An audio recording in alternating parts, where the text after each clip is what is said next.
Hi dear students. ഇപ്പം ജെയ് അഡ്വാൻസിന്റെ result വന്നു. അതിന്റെ ഒരു സെലിബ്രേഷനിലാണ് സൈലം.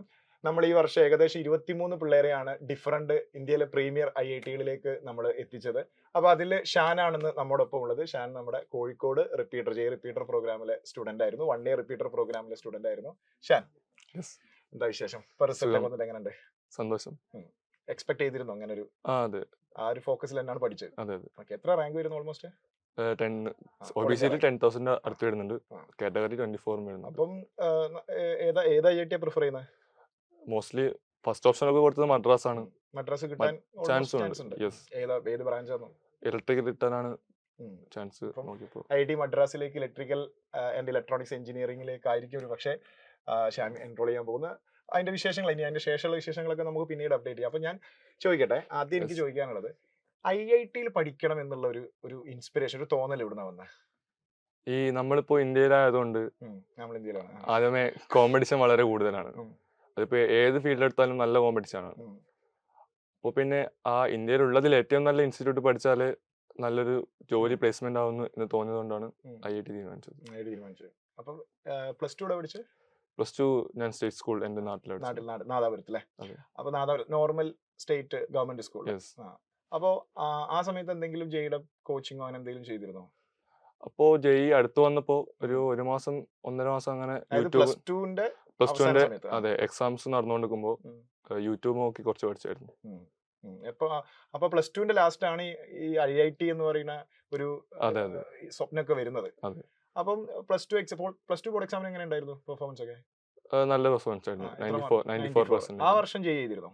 അതെ എഴുതി. അന്ന് എത്ര പെർസെന്റേജ് ഉണ്ടായിരുന്നു? അതിൽ ബെസ്റ്റ് കിട്ടിയത് 68% ആണ്. 68% ആയിരുന്നു ആദ്യ ചാൻസിൽ എഴുതിയപ്പോൾ വന്നത്. ദെൻ റിപ്പീറ്റ് ചെയ്യാൻ വേണ്ടി സൈലത്തിലേക്ക് വന്നു. അപ്പൊ സൈലത്തില് ഇപ്പൊ ഫസ്റ്റ് നീ ജെയ്ക്ക് പ്ലസ് ടുവിനോടൊപ്പം ജെയ്ക്ക് ചെറുതായിട്ട് പ്രിപ്പയർ ചെയ്തിരുന്നല്ലോ. ആ ഒരു പ്രിപ്പറേഷനും സൈലത്തിന്റെ ഒരു ക്ലാസ് റൂം പ്രിപ്പറേഷനും അതുപോലെ മെറ്റീരിയൽ, നമ്മുടെ ക്വസ്റ്റ്യൻസ്, നമ്മുടെ ആ ഒരു കോച്ചിങ് പാറ്റേൺ തന്നെ എത്രത്തോളം ഇൻഫ്ലുവൻസ് ചെയ്തിട്ട് എത്രത്തോളം ഹെൽപ്പ് ചെയ്തിട്ടുണ്ട്? വളരെ ഹെൽപ്പ് ചെയ്തു. ബിക്കോസ് അത് നല്ലൊരു സിസ്റ്റമൈസ്ഡ് പ്ലാനിങ് ആണ്. ഒരു ദിവസം ടാബിലും ഒരു ദിവസം ക്യാമ്പസിൽ വന്ന് ക്ലാസ് കേൾക്കുമ്പോൾ ഇപ്പോൾ അറിയാത്ത കൺസെപ്റ്റ് ഉണ്ടെങ്കിൽ ഡൗട്ട് വെച്ച് ക്ലിയർ ചെയ്യാൻ പറ്റും. പിന്നെ ക്വസ്റ്റ്യൻസ് ചെയ്യാനുള്ള സമയം ധാരാളം കിട്ടുകയും ചെയ്യും. അപ്പം ആദ്യത്തെ അറ്റംപ്റ്റിൽ 67% എന്ന് പറയുമ്പോൾ കമ്പാരിറ്റീവ്ലി അഡ്വാൻസ് ചെയ്താനുള്ള ഒരു ക്വാളിഫിക്കേഷൻ പോലും ആയിട്ടില്ല, അതിൽ ഒരുപാട് താഴെയാണ്. അപ്പോൾ അതൊരു ചലഞ്ചിങ് ആയി തോന്നിയിരുന്നോ? ഇത്ര പെർസെന്റേജ് കിട്ടിയിട്ട് ഇനി റിപ്പീറ്റ് ചെയ്താൽ വല്ല കാര്യം ഉണ്ടാവും അങ്ങനെയൊക്കെ ആരെങ്കിലും പറഞ്ഞിരുന്നോ? ഇത് ഈ പെർസെന്റേജ് വെച്ച് ഇനി റിപ്പീറ്റ് ചെയ്യണ്ട? ഇല്ല, അങ്ങനെ ആരും അറിഞ്ഞു പോലില്ല. ഫസ്റ്റ് അറ്റംപ്റ്റിലെ എക്സാം എഴുതിയതിന്റെ മാർക്കൊന്നും ആരോടും പറഞ്ഞിട്ടില്ല? ഇല്ല. ആരും ചോദിച്ചിട്ടില്ല? വീട്ടിലൊക്കെ വീട്ടില് ചോദിച്ചു എത്ര പെർസെന്റേജ്, അത്ര തന്നെ. അപ്പൊ നീ റിപ്പീറ്റ് ചെയ്യാൻ പോകാന്ന് പറഞ്ഞപ്പോ ഫാമിലിന്റെ ഒരു റെസ്പോൺസ് എന്തായിരുന്നു? അവര് ബേസിക്കലി എനിക്ക് വിട്ടു തന്നു എന്താ ചെയ്യേണ്ടത്. കാരണം അവര് ഇനി അങ്ങോട്ടുള്ള എന്റെ പ്രിഫറൻസ് ആണല്ലോ, എന്റെ കരിയറൊക്കെ. അപ്പൊ അവര് പറഞ്ഞു നിന്റെ ഇഷ്ടം പോലെ ചെയ്തു. അപ്പൊ അതുകൊണ്ട് റിപ്പീറ്റ് ചെയ്യാൻ തന്നെ തീരുമാനിച്ചു.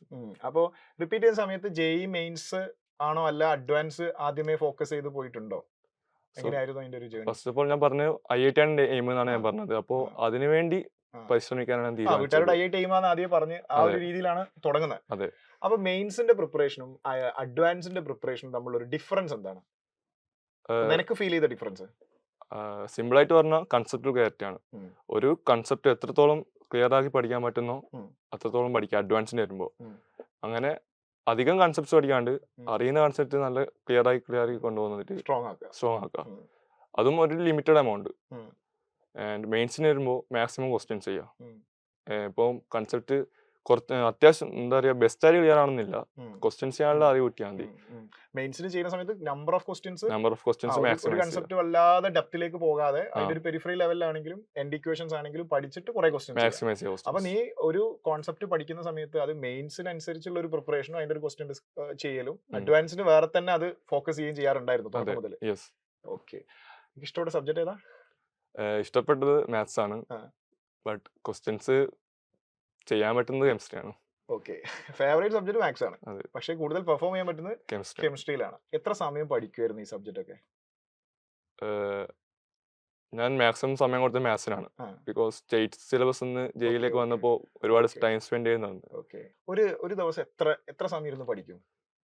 ഡെയിലി ആക്ടിവിറ്റീസ് ഒക്കെ കഴിഞ്ഞിട്ട് മാക്സിമം പഠിക്കാനായിരുന്നത്.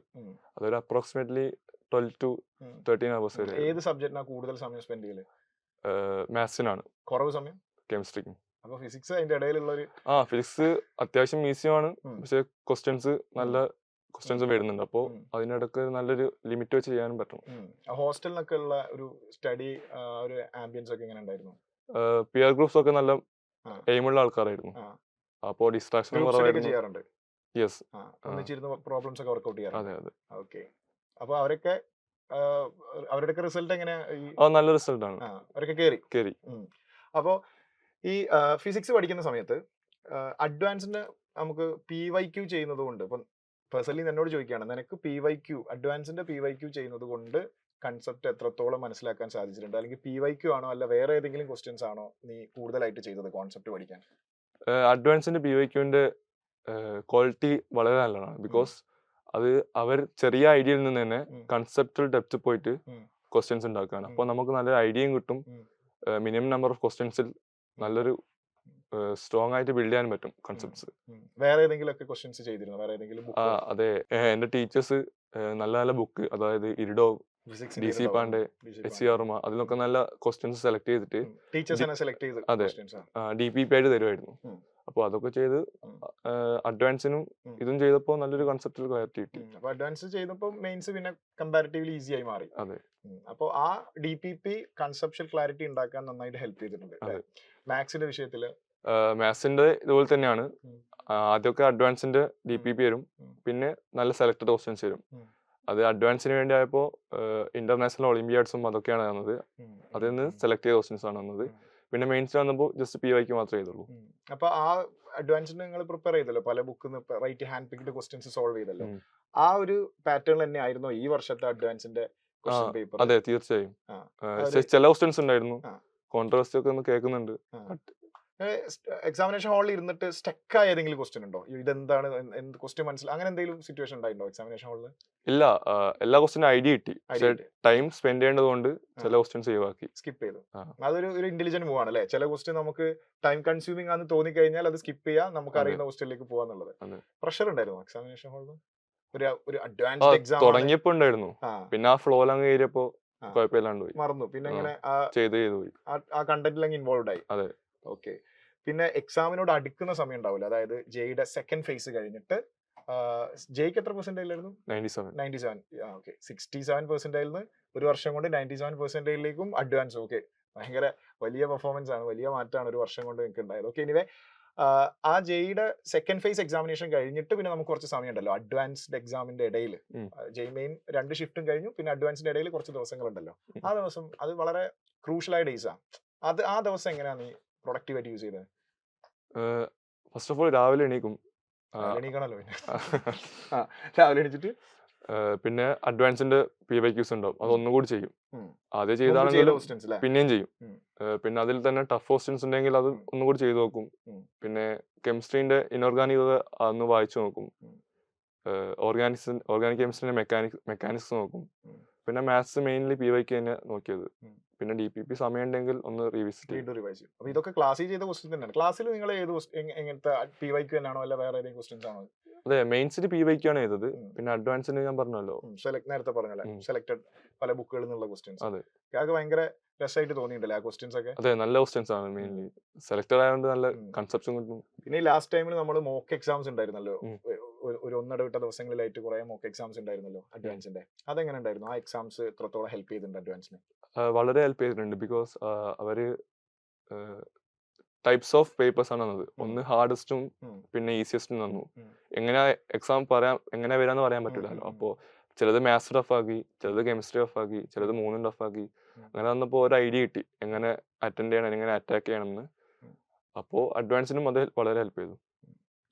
ഓക്കെ, ഇനി പല കുട്ടികളും ചോദിക്കുന്ന അല്ലെങ്കിൽ പല കുട്ടികൾക്ക് അറിയാൻ ആഗ്രഹമുള്ള ഒരു കാര്യമാണ്, ഏത് ഏരിയയിൽ നിന്നാണ് അഡ്വാൻസ്ഡ് കൂടുതൽ ക്വസ്റ്റ്യൻ വരിക? ആക്ച്വലി ആ ചോദ്യം മീനിലെസ് ആണ്, എനിക്കറിയാം. പക്ഷെ എന്നാലും ഒരു അഡ്വാൻസ് ക്രാക്ക് ചെയ്ത ഒരു സ്റ്റുഡന്റിനോട് ചോദിക്കുകയാണ്, എൻ്റെ ഒരു ഒപ്പീനിയൻ പറയാൻ വേണ്ടിയിട്ടാണ്, എൻ്റെ ഒരു ഒപ്പീനിയൻ കേൾക്കാൻ വേണ്ടിയിട്ടാണ്. അതായത് ഏത് ചാപ്റ്ററിൽ നിന്നാണ് കൂടുതൽ ക്വസ്റ്റ്യൻ വരിക? ഏത് ചാപ്റ്റർ പഠിച്ചാലാണ് കൂടുതൽ മാർക്ക് സ്കോർ ചെയ്യാൻ പറ്റുക? ഏത് ചാപ്റ്റർ നമുക്ക് സ്കിപ്പ് ചെയ്യാൻ പറ്റും? അങ്ങനെ ഒരു ചോദ്യം ചോദിച്ചാൽ നിനക്ക് എന്താ പറയാൻ പറ്റുക? ഞാൻ പറയാ പ്രീവിയസ് ട്രെൻഡ്സ് നോക്കുക PYQന്റെ, എന്നിട്ട് അതിൽ ഇമ്പോർട്ടന്റ് ടോപ്പിക്സ് നല്ല കൺസെപ്റ്റുകൾ കയറ്റി പഠിച്ചതിന് ശേഷം സമയം ഉണ്ടെങ്കിൽ അടുത്ത കൺസെപ്റ്റ്സിലേക്ക് പോവുക. അപ്പൊ നമുക്ക് വളരെ ഈസി ആയിട്ട് ഹാൻഡിൽ ചെയ്യാൻ പറ്റുന്ന ചാപ്റ്റർ വളരെ ഡെപ്തിൽ പഠിക്കുക, നമുക്ക് അതെ. ടഫുള്ള ചാപ്റ്റർ സ്കിപ്പ് ചെയ്യുക, അങ്ങനെ എന്തെങ്കിലും ഒരു സ്ട്രാറ്റജി ഒക്കെ ഉണ്ടായിരുന്നു നിങ്ങൾക്ക്? അതെ അതെ, എനിക്ക് പെട്ടെന്ന് മനസ്സിലാവുന്ന ചാപ്റ്റേഴ്സ് ഞാൻ നല്ലോണം സ്ട്രോങ് ആക്കി. പിന്നെ പറ്റാത്തതൊക്കെ മെയിൻസിന് വേണ്ടി ഫോർമുല പഠിച്ചു പോയി. അഡ്വാൻസ് വന്നപ്പോൾ നന്നായി ക്വസ്റ്റ്യൻ ചെയ്തു, ഒരുവിധം സെറ്റാക്കി. അപ്പോൾ ഇനി ശൈലത്തിലേക്ക് വരാൻ ഒരുപാട് കുട്ടികൾ ആഗ്രഹിക്കുന്ന ഒരുപാട് കുട്ടികളുടെ അഡ്വാൻസ്ഡ് എക്സാമിനേഷന് പ്രിപ്പയർ ചെയ്യാൻ ഒരുപാട് കുട്ടികൾ ഇപ്പൊ ജോയിൻ ചെയ്ത കുട്ടികളുണ്ട്, അല്ലാതെ ഇനി വരാനിരിക്കുന്ന കുട്ടികളുണ്ട്. അപ്പം ഒറ്റ വാക്കിൽ കേരളത്തിൽ ജെഇ അഡ്വാൻസ്ഡ് എഴുതാൻ, ഇപ്പോൾ സൈലം മീൻസ് ആയാലും നോൺ സൈലം മീൻസ് ആയാലും കേരളത്തിൽ ജെഇ അഡ്വാൻസ്ഡ് എക്സാം എഴുതാൻ പോകുന്ന, അടുത്ത എക്സാം എഴുതാൻ പോകുന്ന കുട്ടികളോട് ഒരു എന്താ പറയുക, ഇന്ന മിസ്റ്റേക്കുകൾ നിങ്ങൾ ചെയ്യരുത്, ഈ മിസ്റ്റേക്ക് ഇപ്പോൾ ഞാൻ ചെയ്തതാണ്, അതൊക്കെ റെക്ടിഫൈ ചെയ്യണം, അല്ലെങ്കിൽ ഇന്ന കാര്യങ്ങൾ നിങ്ങൾ നിങ്ങളുടെ പ്രിപ്പറേഷനിൽ ആഡ് ചെയ്യണമെന്ന് എൻ്റെ പേഴ്സണൽ എക്സ്പീരിയൻസിൽ പറയാനുണ്ടാവുന്ന ചെയ്യാൻ പാടില്ലാത്തൊരു 3 കാര്യവും, ഞാൻ വെറുതെ ഒരു കൗണ്ട് പറഞ്ഞാണ്, ചെയ്യേണ്ട ഒരു 3-4 കാര്യവും പറയാൻ ചോദിച്ചാൽ എന്ത് പറയും? ഒന്നാമതായിട്ട് കൺസിസ്റ്റൻസി മെയിൻറ്റെയിൻ ചെയ്യാൻ പറയും. ആദ്യത്തെ 3 മാസമൊക്കെ പഠിക്കാൻ പറ്റും നല്ല ആക്റ്റീവായിട്ട്. പിന്നെ അവസാനത്തെ 3 മാസം ഈ പ്രഷറിലുകൊണ്ട് പഠിക്കാൻ പറ്റും. പക്ഷെ ആ നടുക്ക് വരുന്ന സമയത്താണ് നമ്മളൊന്ന് ഡൗൺ ആവുന്നത്. അവിടെയാണ് നമ്മൾ കൺസിസ്റ്റൻസി മെയിൻറ്റെയിൻ ചെയ്യേണ്ടത്. അപ്പോൾ നമുക്ക് നല്ലൊരു റാങ്ക് കിട്ടാൻ ചാൻസ് ഉണ്ട്. പിന്നെ രണ്ടാമതായിട്ട് പറയുക, നിങ്ങളുടെ ടീച്ചേഴ്സിനെ ബ്ലൈൻഡ്ലി ഫോളോ ചെയ്യുക. അത് കഴിഞ്ഞിട്ട് സമയമുണ്ടെങ്കിൽ ബാക്കിയുള്ള മെറ്റീരിയൽസ് വേണേൽ നോക്കി പഠിച്ചോളൂ. പിന്നെ മൂന്നാമതായിട്ട് പറയുകയാണെങ്കിൽ സ്ലീപ്പ് ഒരിക്കലും സാക്രിഫൈസ് ചെയ്യാൻ പാടില്ല. നിങ്ങളുടെ ബോഡിക്ക് നിങ്ങളെ റെസ്റ്റ് വേണം. ഫസ്റ്റ് ഓഫ് ഓൾ ഇതൊരു ബ്രെയിൻ ഗെയിമാണ്. അപ്പോൾ സ്ലീപ്പ് ഒരിക്കലും സാക്രിഫൈസ് ചെയ്യാൻ പാടില്ല. ക്വാളിറ്റി ഓഫ് സ്ലീപ്പ് കൂട്ടുക. മിനിമം ഒരു 6 to 7 hours എങ്കിലും ഉറങ്ങുക. അപ്പോൾ നമ്മൾ തീർച്ചയായിട്ടും ചെയ്യേണ്ട കാര്യങ്ങളല്ലേ പറഞ്ഞേ. ഇനി നീ അവോയ്ഡ് ചെയ്ത, അല്ലെങ്കിൽ ഒരു കാരണവശാലും ചെയ്യാൻ പാടില്ലാത്ത മിസ്റ്റേക്കുകൾ, ഇത്രയും മിസ്റ്റേക്ക് നിങ്ങൾ ചെയ്യരുത് എന്ന് പറയാൻ ഒരു 3-4 പറഞ്ഞാൽ നീ എന്ത് പറയും? 3-4 കാര്യങ്ങളൊന്നുമില്ല. ഒരു കാര്യം പറയാം, നിങ്ങളെ എയിമിൽ നിന്ന് ഡീവിയേറ്റ് ചെയ്യുന്ന എന്ത് അൺനെസറി ആക്ടിവിറ്റി ആണെങ്കിലും അത് മെയിൻലി ഒഴിവാക്കുക. അതിന് ഒരു ചാൻസ് പോലും കൊടുക്കാൻ പാടില്ല. സ്റ്റഡീസ് തന്നെ, ഫോക്കസ് പോകുന്ന ഒരു കാര്യവും ചെയ്യരുത്. ഓക്കെ, അവസാനമായിട്ട് ഒറ്റ ക്വസ്റ്റ്യൻ കൂടെ ജനറലി ചോദിക്കുകയാണ്, എൻ്റെ ഒപ്പീനിയൻ അല്ല, ജനറലി ഇപ്പം കേരളത്തിലോ അല്ലെ ഇന്ത്യയിലോ ഒരു എഞ്ചിനീയറിംഗ് ആസ്പിരന്റ്, ഒരു എഞ്ചിനീയർ ആവണം എന്ന് ആഗ്രഹിക്കുന്ന ഒരാൾ എന്തുകൊണ്ട് IIT-യിൽ തന്നെ പഠിച്ച് എഞ്ചിനീയർ ആവണം എന്ന് ചോദിച്ചാൽ, വൈ IIT എന്ന് ചോദിച്ചാൽ അതിന്റെ ഒരു ആൻസർ എന്തായിരിക്കും ജനറലി കുട്ടികളോട് പറഞ്ഞു കൊടുക്കുകയാണെങ്കിൽ? ഒന്നാമത്തെ കാര്യം, IIT എന്ന് വെച്ചാൽ ഇന്ത്യയിലെ ബെസ്റ്റ് ആണ്. നിങ്ങൾക്ക് കിട്ടാവുന്ന ഏറ്റവും ക്വാളിറ്റി എഡ്യൂക്കേഷൻ ആണ് IIT. പിന്നെ അവിടുത്തെ എക്സ്പോഷറും അലുമിനി നെറ്റ്വർക്കും നിങ്ങളുടെ ബാച്ച്മേറ്റ്സും അവരൊക്കെ ബെസ്റ്റ് ഓഫ് ദ വേൾഡ് ആയിരിക്കും. പിന്നെ ഇന്ത്യയിലേക്ക് ബെസ്റ്റ് പ്ലേസ്മെന്റും അവിടെ നിന്നാണ്. സോ അത് നിങ്ങൾ ക്ലിയർലി നിങ്ങളുടെ കരിയറിന് നല്ലൊരു ജംപ് സ്റ്റാർട്ട് അത് തരും. എക്സാക്ട്ലി, ഷാൻ പറഞ്ഞ പോലെ ഏറ്റവും ബെസ്റ്റ് ബ്രെയിൻസ് പുറത്തേക്ക് വരുന്ന IIT എന്നാണ്. ഇപ്പോൾ മൾട്ടിനാഷണൽ കമ്പനീസ് ഒക്കെ ഉറ്റുനോക്കുന്നത് ഇന്ത്യയിലെ IIT എന്ന് പഠിച്ചിറങ്ങുന്ന കുട്ടികളെയാണ്. അപ്പോൾ അവരെ പ്ലേസ് ചെയ്യാൻ, അവരെ കൊത്തിക്കൊണ്ടുപോകാൻ കാത്തു നിൽക്കുകയാണ് മൾട്ടിനാഷണൽ കമ്പനീസ്, വലിയ റെമ്യൂണറേഷൻ ഒക്കെ കൊടുത്തിട്ട്. അപ്പം ആ ഒരു രീതിയിൽ വലിയ കരിയർ നിനക്ക് ഉണ്ടാവട്ടെ. നല്ല ഇപ്പം മദ്രാസല്ലേ പറഞ്ഞേ, മദ്രാസിൽ തന്നെ കിട്ടി, നിനക്ക് ഇഷ്ടപ്പെട്ട ഇലക്ട്രിക്കൽ അല്ലേ, നിനക്ക് ഇഷ്ടപ്പെട്ട ഇലക്ട്രിക്കൽ കോഴ്സ് തന്നെ മദ്രാസിൽ കിട്ടട്ടെ. അവിടെ 4 വർഷം കഴിഞ്ഞ് ഇറങ്ങുമ്പോൾ ഇന്ത്യയിൽ അറിയപ്പെടുന്ന ഒരു വലിയ എഞ്ചിനീയറായി വലിയ മാറ്റങ്ങൾ കൊണ്ടുവരാൻ സാധിക്കുന്ന വലിയൊരു എഞ്ചിനീയർ ആയിട്ട് നിനക്ക് മാറാൻ സാധിക്കട്ടെ. നമുക്ക് കാണാം ഫ്യൂച്ചറിൽ. സൈലം ഉണ്ട് നിന്നോടൊപ്പം എപ്പോഴും. So thank you so much. Bye and all the very best.